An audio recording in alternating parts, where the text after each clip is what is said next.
The lunch rush at Millie's diner was in full swing. The bell above the door jingled as a man in his early 30s walked in, brushing rain off his coat. Jack Anderson scanned the room, his sharp eyes taking in the checkered floors and faded red booths. The warm, bustling atmosphere was a stark contrast to the sterile silence of the high-end restaurants he usually frequented. Adjusting his tie, he hesitated before sliding into a corner booth. Behind the counter, Emma Collins was juggling orders with practiced ease. Her friendly smile and quick wit kept customers coming back, despite her visible fatigue. Spotting the new face, she grabbed a menu and approached the booth. "Welcome to Millie's," she said cheerfully. "What can I get you?" Jack glanced at the menu but looked uncomfortable. Just a water, please." Emma raised an eyebrow. "Just water? Not even a slice of pie to go with it?" He hesitated, then sighed. "I lost my wallet. Guess today's not my lucky day." Emma studied him for a moment. His suit was neat, but his shoes were scuffed, and his tie was slightly askew. He looked more worn out than anything else. With a shrug and a smile, she said, "Don't worry about it. Lunch is on me today."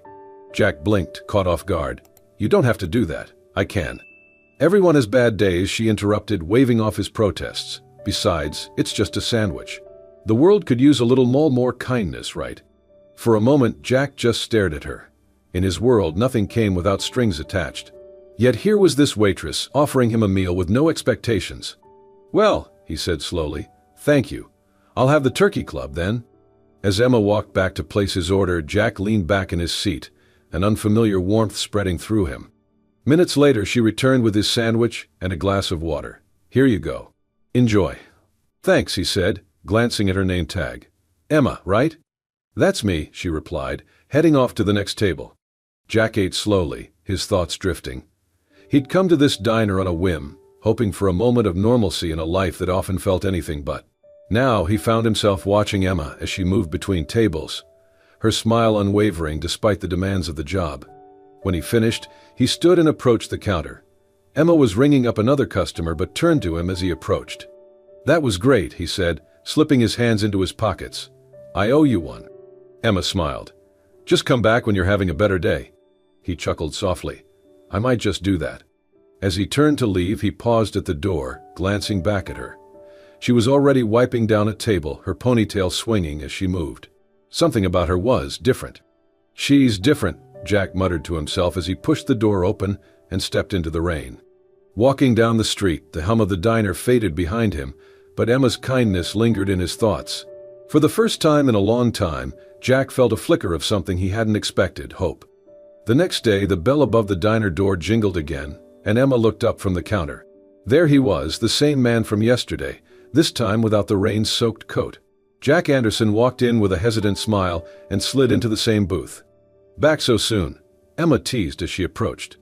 "Well," Jack said, running a hand through his neatly combed hair, "you did say to come back on a better day." "But, he shifted uncomfortably. "I might still owe you one. Wallet trouble again." Emma crossed her arms, pretending to consider. "Him? I don't know. You're starting to sound like a professional freeloader." Jack laughed, the sound surprising himself. "Guilty as charged." She grinned. "All right, but only because I don't want my turkey club to go to waste." From that day on, Jack became a regular. At least twice a week, he would walk into Millie's diner, always ordering the same thing, a turkey club and water. Each time, he'd offer a sheepish excuse about his wallet, and each time, Emma would wave him off with a smile. During quiet moments, Jack watched Emma flit between tables, always smiling, always kind. He began to notice little details, the way she slipped an extra slice of pie to the elderly couple in the corner, how she knew every regular's name and favorite order, the quiet sighs she gave when she thought no one was looking. One afternoon, he lingered longer than usual, waiting for the lunch rush to die down. When Emma finally took a breather, she slid into the booth across from him, wiping her hands on her apron. "You're not in a hurry today," she remarked. "Not really," Jack admitted. "Busy day for you?" She shrugged. "Every day's busy. Bills don't pay themselves, you know." Jack raised an eyebrow. "Bills." Emma hesitated, but something in Jack's easy demeanor made her feel comfortable. "My dad passed a few years ago. Left some debts behind. And my little brother's in college, smart kid, studying to be a teacher. Someone's got to keep things afloat." Jack leaned back, genuinely impressed. "That's a lot to handle." "It's life," Emma said with a small smile. You do what you have to. Jack left the diner that day with a new appreciation for Emma. Her kindness wasn't just a surface-level trait, it ran deep, born of struggle and resilience.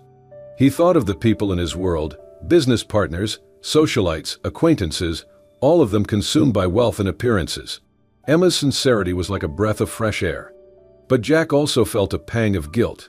He was hiding a part of himself, afraid that revealing his wealth would change the way she saw him. One particularly slow afternoon, as Emma cleared his table, she paused and said with a teasing smile, "You're lucky I'm such a generous waitress. One day you'll have to repay the favor." Jack chuckled, but her words struck a chord. What could he ever do to repay her kindness? As he watched her walk away, wiping down another table, a thought crossed his mind. What would Emma think if she knew the truth? Jack pushed the thought aside, but it lingered in the back of his mind long after he left the diner. Jack had become a fixture at the diner, arriving earlier each visit and staying longer than necessary. He no longer came just for the turkey club, but for the woman who served it with a warmth that seemed to brighten the entire room. One afternoon, the lunch rush was slow, and Emma took a rare moment to sit with Jack during her break. She sipped on a cup of coffee, her apron slightly wrinkled but her smile intact. "You know," Jack began, leaning back in his seat, "you're always running around taking care of everyone else. What do you do for yourself?" Emma blinked, caught off guard. "For myself," she laughed lightly. "Between shifts here, covering bills and checking on my brother. Not much time left for me." Jack tilted his head, studying her. There must be something. A hobby. A dream? She hesitated, then shrugged. "I like to paint. I haven't had much time for it lately, but it's always been a dream of mine to open a little art studio someday. Nothing fancy, just a place where people could come and create." Jack's interest piqued. "That sounds incredible. Why haven't you pursued it?" Emma sighed, swirling the coffee in her mug. "Dreams don't pay the bills, Jack. Besides, who has the money for something like that?" He wanted to say, "I do." He wanted to tell her he could make her dream a reality with the snap of his fingers. But instead, he simply said, "Maybe someday." "Maybe," Emma agreed with a wistful smile. Over the next few weeks, Jack found himself thinking about Emma more than he cared to admit. Her optimism, even in the face of her struggles, was something he admired deeply. The way she talked about her dreams, her family, her customers, it all drew him in like nothing else ever had. But with every deepening connection, his guilt grew. He was hiding a massive part of himself, and the longer he kept the secret, the harder it would be to reveal. One evening, as Jack left the diner, he overheard Emma and another waitress talking about the diner's leaky roof. "Millie's been trying to get it fixed for months," Emma said. "But repairs like that cost a fortune." That night, Jack made a few calls. By the end of the week, a repair crew had quietly come and gone, leaving the roof as good as new. The next time Jack walked into the diner, he found Emma in unusually high spirits. "You won't believe it," she said, beaming as she approached his booth. "Someone fixed the roof." Jack feigned surprise. "Really? That's great." Millie said she didn't hire anyone, so it must have been one of the regulars. Whoever it was, they saved us. Jack smiled but felt a twinge of guilt. He wanted to tell her it was him, but worried she'd see it as a manipulation rather than a gesture of kindness. One sunny afternoon, Emma slid into Jack's booth during another slow shift. "You're here a lot," she teased. "Do you even work?" Jack laughed nervously. "Of course. Everyone's got to work, right?" "What do you do?" she asked casually. Jack hesitated, then gave his usual vague answer. "I'm in business." Emma raised an eyebrow. "Business, huh? That's awfully mysterious." "It's not that exciting," Jack said quickly, steering the conversation back to her art. "Speaking of exciting, have you painted anything lately?" Emma narrowed her eyes playfully but let it go. "Not since last week, but maybe I'll find time soon." As she walked away to serve another table, Jack exhaled a quiet sigh of relief. But Emma's lingering glance told him she was more curious about him than she let on. That evening, as Jack left the diner, he couldn't shake the feeling that Emma deserved the truth. But the thought of her reaction, the potential betrayal she might feel, kept him silent. For her part, Emma watched him go, her curiosity about the enigmatic man growing. Something about Jack didn't add up, and she couldn't help but wonder, who is he really? The morning sunlight streamed through the diner's windows, casting a warm glow on the usual buzz of customers. Jack sat in his usual booth, sipping his coffee and waiting for Emma to take her break. He had grown accustomed to these moments, craving the easy connection they shared. As Emma passed by with a tray of plates, she nodded toward him. "Be with you in a minute, Jack." Jack smiled faintly, feeling the weight of the unspoken truth he had been carrying for weeks. A new customer sat at the counter, chatting with the waitress as Jack flipped through his phone. He wasn't paying much attention until he heard his name, his real name. "Jack Anderson?" the man said, loud enough for the diner to hear. "The tech genius? You're the guy who started Horizon Systems, aren't you? What are you doing in a place like this?" Jack froze, his coffee cup halting mid-air. Emma, who had been clearing a nearby table, turned sharply at the sound of the name. The man continued, oblivious to the tension. "I've read all about you. You're a self-made millionaire. You've been on magazine covers. My brother works at one of your companies." Jack offered a tight smile, trying to downplay the recognition. "I like to keep a low profile," he said, glancing nervously toward Emma. Emma stood motionless, her tray clutched in her hands. Her face shifted from confusion to realization, then to hurt. The moment the customer left, Emma marched over to Jack's booth, her voice low but trembling with anger. "So," she began, her eyes narrowing, "all this time, you've been lying to me." Jack looked up, guilt flashing across his face. "Emma, let me explain." "You're a millionaire," she interrupted. "A tech mogul. And you've been sitting here, letting me pay for your lunches, pretending to be, what, broke? Normal?" "I wasn't pretending," Jack said, his voice calm but strained. "I just didn't tell you." Emma let out a bitter laugh. "Didn't tell me? Jack, I've been bending over backward to help you, thinking you couldn't afford a sandwich, and you're sitting on a fortune. Why? Why?" Jack stood, trying to meet her gaze. "Because I wanted to know if someone could care about me for who I am, not what I have. My entire life, people have only seen the money, not me." Emma's eyes filled with tears, but her voice remained firm. "And you thought it was okay to use my kindness as some kind of test? To see if I was worthy? Do you even realize how humiliating that is?" Jack took a step closer, his tone pleading. "It wasn't about testing you, Emma. I didn't plan this. I didn't want to lose what we had." Emma shook her head, her voice breaking. "What we had? Jack, you built this on a lie. How can I believe anything you've said was real?"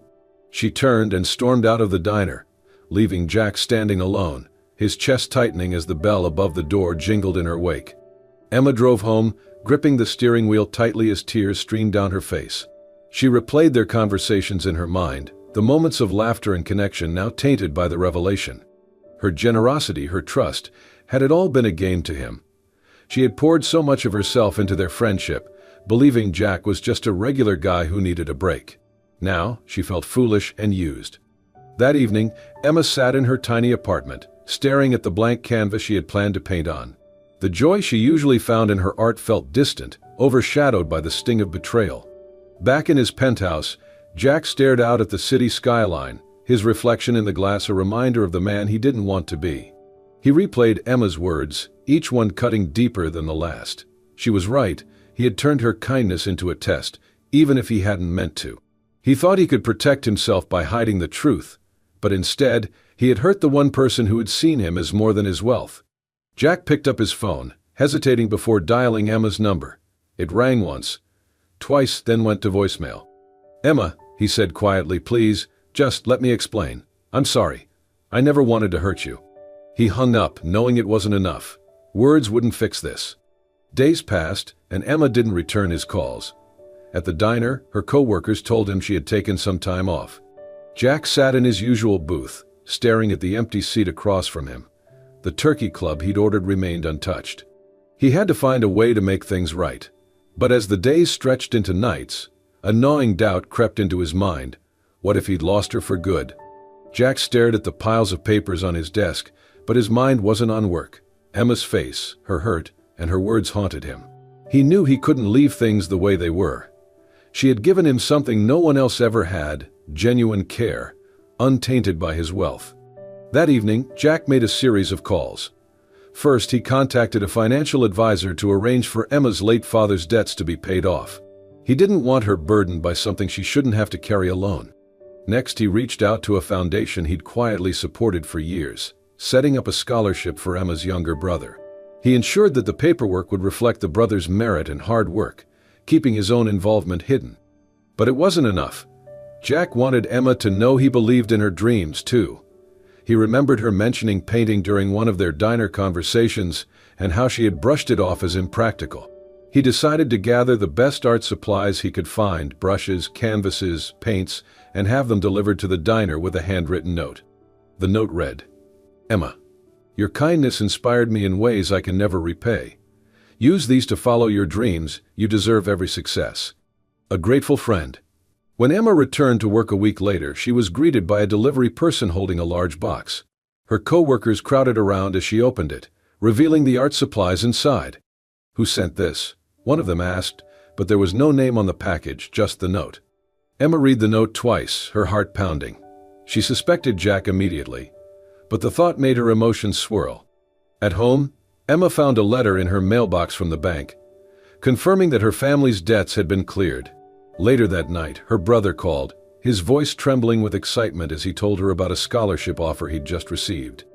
Emma sat on her bed, holding the art supplies and the letter. She realized Jack had done all this, not to win her over, but to support her and her family without expecting anything in return. The anger she had clung to began to dissolve, replaced by a mix of gratitude and longing. A week later, Emma received an invitation in the mail. It was elegantly designed, and the event's location was listed as an art gallery in the city. The invitation simply said, "A celebration of talent, resilience, and beauty." Curiosity and hesitation warred within her, but ultimately, Emma decided to go.